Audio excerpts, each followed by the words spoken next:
ñu ngi leen di nuyu di leen jaajëfal yéen ñi nga xamante ne nii yéenay suivre chaîne bii di Xalaat TV ñu leen di dalalaat ci seen jàngatu bés bi. tey nag dañuy wax ci benn sujet boo xamante ne nii concerné na dundinu Sénégalais yi rawatina ci domaine bi nga xamante ne nii intéressé na ñu bari muy wàllum immobilier maanaam dëkkuwaay. certainement dégg ngeen lancement wu projet bi nga xam ni mooy 100 000 logements sociaux ñenn ñi sax ñàkkul jot nañoo inscrire ci plateforme bi nga xamante ne nii mooy collecte demande yi muy 100 000logements.com mu nekk nag benn projet boo xamante ne nii bu am solo la tey nga ànd ak Macky Sall wala nga ñàkk ànd ak moom da ngay reconnaître que ni projet la boo xamante ne nii bu ñu réussir mettre ko en œuvre dina arranger sénégalais yu bari rawatina ñi nga xamante ne nii dañu nekk ci location. d'ailleurs depuis ba ñu ibbee inscription yi en 72 heures maanaam ñetti fan kese enregistré nañ 50 000 inscriptions maanaam xaaju lim bi ñu prévoir ci logement. donc loolu li muy wane mooy sénégalais yi intéressé wu nañ ci projet bi parce que bari na ñu ne ci askan wi ñoo xamante ne nii location sonal na leen rawatina ñuy dund ci région bi nga xamante ni mooy Dakar.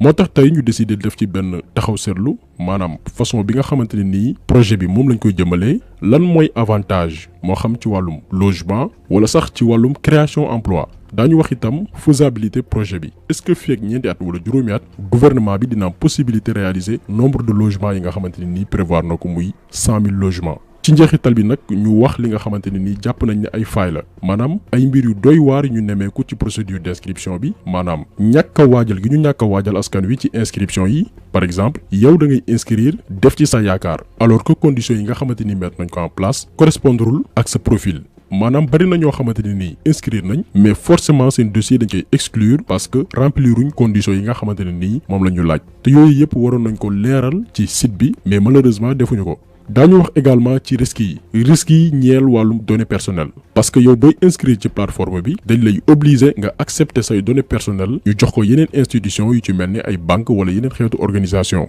et malheureusement loolu lépp sénégalais yi xamuñu ko moo tax ñu décider def ci ab taxaw seetlu def ci jàngat expliquer sénégalais yi conditions yi pour bénéficier wu logement yooyu nga xam ni leeraluñ ko ñu bari ci askan wi waaye itam wax ci quelques inconvénients yoo xamante ne nii war nañ ko mën a xaar ëllëg si biir. pour tàmbali dañuy leeral d'abord situation wu sénégalais yi jëm ci wàllum acquisition wu dëkkuwaay dañu nekk ci dëkk boo xamante ne nii boo néewee doole amoo ay moyens wala li ngay gagner par weer tuuti na lool yow amoo benn possibilité pour am kër même avec un salaire de 600 000 francs dina métti nga épargner pour tabax kër tellement que am na charge yu bari yoo xamante ne nii war nga ko sàlloo. ñu ci bari ci sénégalais yi seen xaaju salaire location lañ koy jagleel maanaam ay nit la yoo xamante ni mën nañ liggéey ba dem retraite te duñu am terrain boo xamante ni dañ ci mën a tabax seen dëkkuwaay. d'ailleurs fi ñu toll nii waxatuñ sax waxi tabax kër mais léegi pour am logement juste pour location day métti moo tax louer chambre appartement wala sax kër day gën a cher parce que demande bi moo ëpp fuuf offre bi. bu ñu jëlee rek exemple région bu Dakar fi nga xam ni activités yi gën a am solo ci réew mi fa la concentré wu nombre de logements yi mi ngi toll ci 150 000 logements maanaam fanweeri junni logements ñoo disponible ci population boo xamante ni toll nañ ci 3 millions doomi aadama maanaam population bi day augmenter famille yi di gën a yaatu mais dëkkuwaay yi di gën di jafe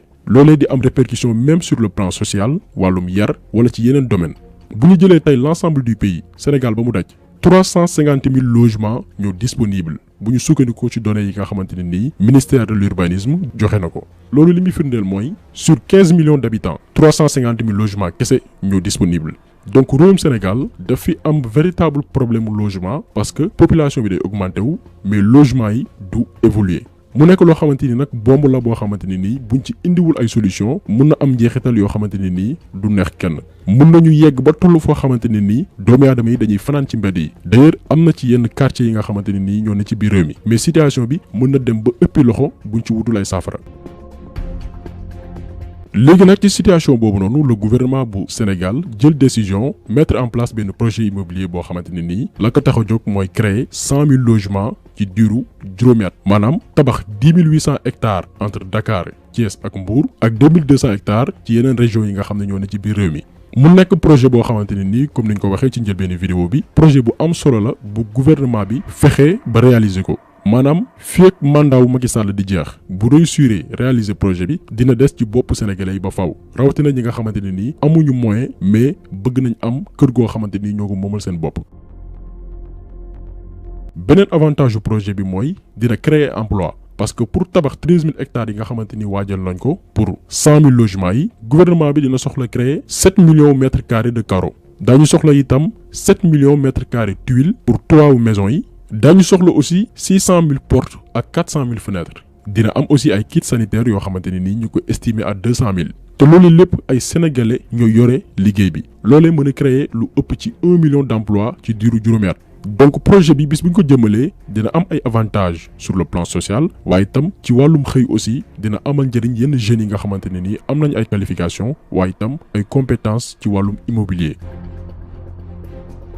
léegi nag ñu ñëw ci conditions yi wala critères yi nga xamante ne nii ministère de l'urbanisme du logement et de l'hygiène publique mettre na ko en place maanaam ku bëgg a am kër ci projet bii nii lan la war a respecter pour bénéficier wu ci logement yi. lu tax loolu parce que dafa bari ci sénégalais yi nga xamante ne nii inscrire nañ mais xamuñu yan conditions la ñu war a remplir mu nekk loo xamante ni amateurisme la parce que boo demee ci site bi muy 100000logements.com amul benn page boo xamante ne nii jagleel nañ ko conditions d'éligibilité yi. maanaam permettre sénégalais bu ci nekk balaa ngay inscrire xam d'abord conditions yi mooy lan mais bu ñu seetloo plateforme bi loolee amu fa yow da ngay dugg rek inscrire loolu li mu mën a jur mooy yaakaar gu tas ci yenn sénégalais yi parce que mën nga ñëw inscrire toog di xaar ndekete yow sa dossier rejeté nañ ko loolu di benn défiance boo xamante ne nii peut-être ministère de l'urbanisme dina ko rectifier ci nu mu gën a gaawee. mais ñun comme ni ñu amee habitude di ko def ci suñu vidéo yi def nañ ay recherche ci projet bi rawatina conditions d'acquisition yi maanaam ni ngay def ba am possibilité bénéficier wu logement. bu ñu sukkandikoo ci yenn information yi nga xamante ne nii mi ngi jógee ci ministre bii di Abdou Karim Fofana ci 100 000 logements sociaux yi nga xamante ne nii dañ koy tabax 50% yi maanaam 50 000 logements yi dañ koy jagleel doomi aadama yi nga xamante ne nii li ñuy am par weer toll na ci 450 000 francs wala mu gën koo yées loolu benn la. 20% wu logement yi maanaam yeneen 20 000 logements dañ koy jagleel sénégalais yi nga xamante ne nii ñu ngi dund bitim réew maanaam moodu yeeg faatu yi. 30% yi des maanaam 30 000 logements yi dañ koy jagleel sénégalais yi nga xamante ne nii li ñuy am par weer ëpp na 450 000 francs. beneen point bu ñu bëgg a souligner aussi mooy ñi nga xam ne jot nañu am kër ba pare ñooñu mënuñu bénéficier wu ci logements sociaux yi nga xamante ne nii bëgg nañ ko mettre en place. léegi nag ñaata la kër yi war a dikkee sénégalais yi nga xamante ne nii ñoo ci war a bénéficier wu. ba tey ci information yi nga xamante ni mi ngi tukkee ci ministère de l'urbanisme du logement et de l'hygiène publique kër yi dina coûter entre 10 jàpp 12 millions. ay këru 150 mètres carrés la yoo xamante ne ni day am ñaari chambre ak benn salon ñi nga xam ne ñoo ciy bénéficier wu dañ koy fay par tranche entre 15 ans jàpp 25 ans maanaam fukki at ak juróom jàpp ñaar fukki at ak juróom. projet bi en général dina coûter gouvernement bu Sénégal 1500 milliards de francs CFA. donc yii ay quelques points la yoo xamante ne nii baax nañu souligner ko pour que sénégalais yi nga xamante ne nii jot nañu inscrire ci plateforme bi wala ñi nga xamante ni bëgg nañu inscrire mais xamuñu conditions yi mooy lan ñu mën a sukkandiku ci les informations balaa ñuy dem di inscrire.